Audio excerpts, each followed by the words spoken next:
Yan o, dumating na yung mga tigulakli namin para sa bubog. Pinubutas-butasan ni Kuya para matiks screw sa taas.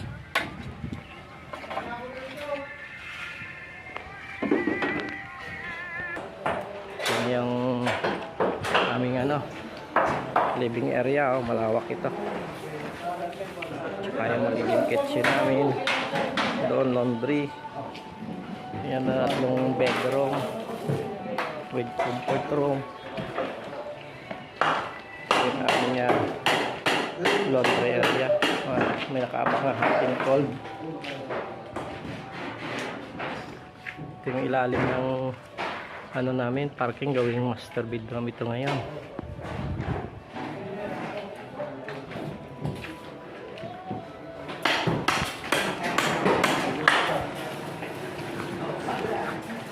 Naabot ko yan, naabot o binago niya?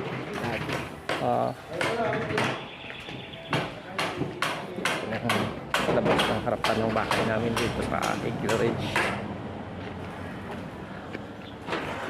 Ayan o, ang harap, malalagyan pa namin ng decoston yan. Nabubong aakyat ako kasi mag-slab kami para buhusan ito. Gawin namin master bedroom ito kasi nasa halos 60 square meter nito. Tama-tama ito sa master bedroom.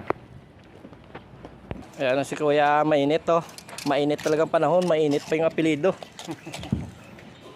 Ito na, nire-ready na namin yung namin, roof deck namin. Para sa bakal yan? 12 kapal buhos natin Ito na yung nilalatagan na namin. Ito nagsisimula na maglatag ng clay, nagpe-framing na sila para sa clay.